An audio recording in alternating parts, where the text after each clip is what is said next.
So here you see the title of our presentation. Does tripartite dialogue pay?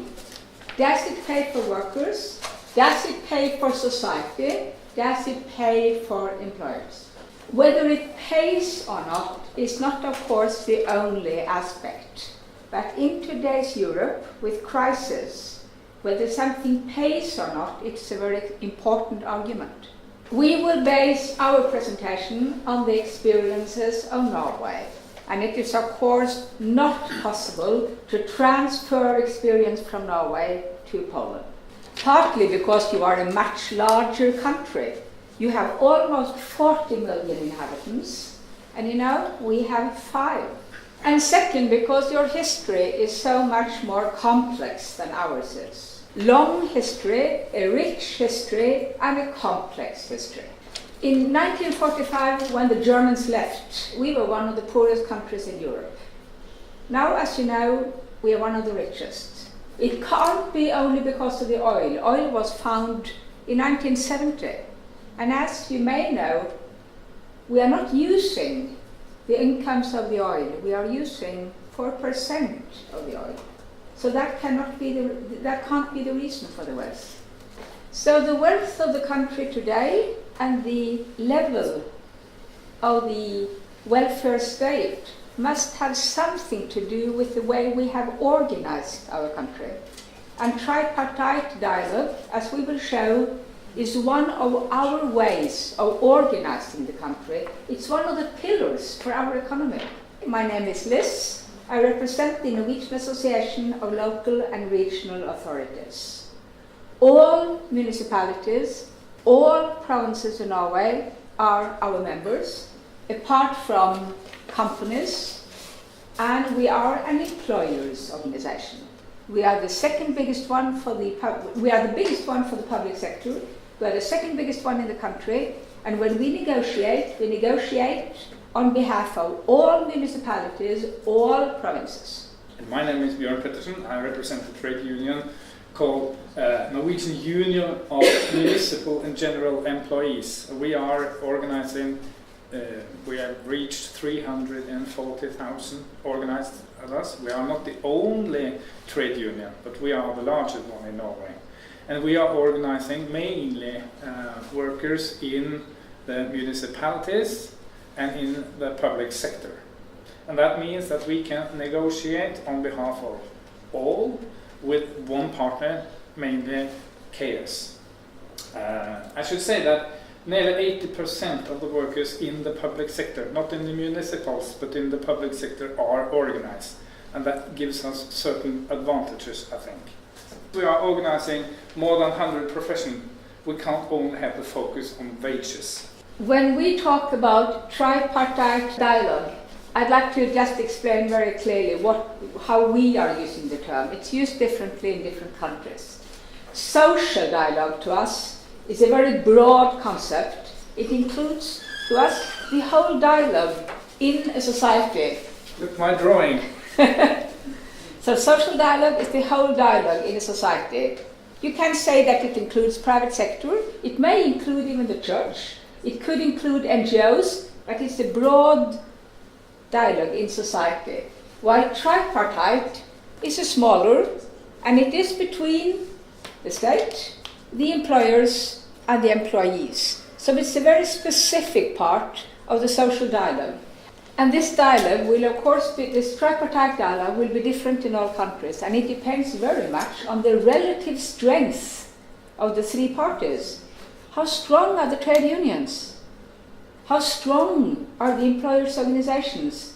And the strength of the state?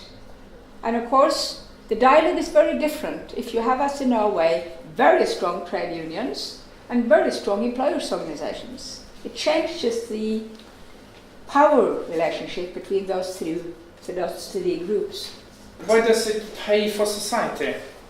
And there is actually tripartite dialogue may, and we underline may, keep and create jobs.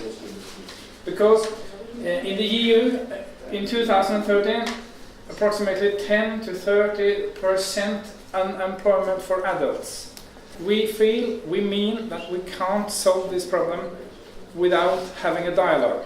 We have to sit down, we can sit down, the state government, the trade unions, and the employers' organizations, and try to find out how can we create jobs, how can we secure the jobs we already have. Do you know the unemployment rate in Norway?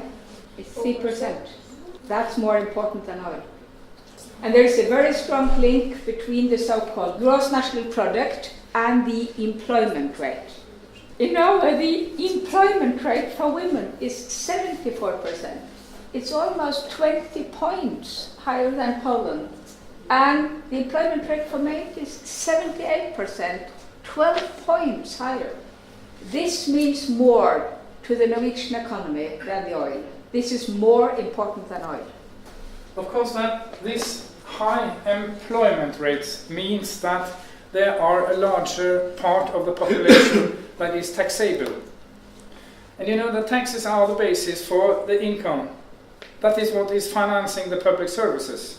And an important issue of tripartite negotiations in Norway have been so-called family-friendly workplaces, family-friendly labor policies. So another aspect is democracy. Democracy is a question of negotiating interests of different groups in the society, and that's what tripartite dialogue is. Expressing different opinions and then finding compromises. So we find that tripartite dialogue is an important part of a democracy. That builds trust, that builds participation. And as I said, trade unions in Norway, we are not only in it for the money. We are not only bargaining on wages. We actually mean that we have skills that is good for society. We know the clients, we know the works, and we could participate to be part of the development for the benefit of all.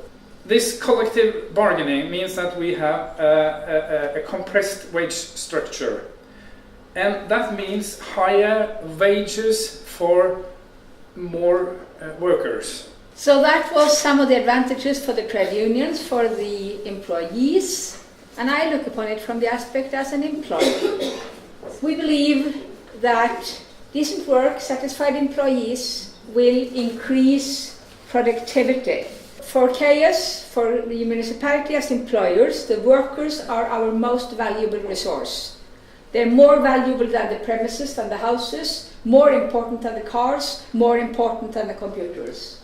Good working conditions, decent salaries, means that workers are more satisfied, and then they will do a better job, and we will have higher quality of services and higher productivity.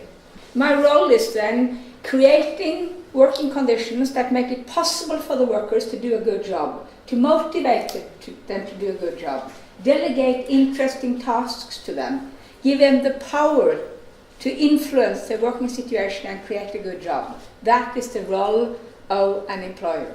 We do not believe that tripartite dialogue is an unnecessary and wasted exercise.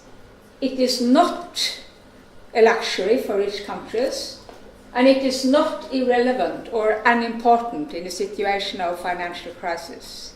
In our experience, on the contrary, it represents substantial economic advantages for workers because it means more jobs, regular jobs, higher influence, higher salary.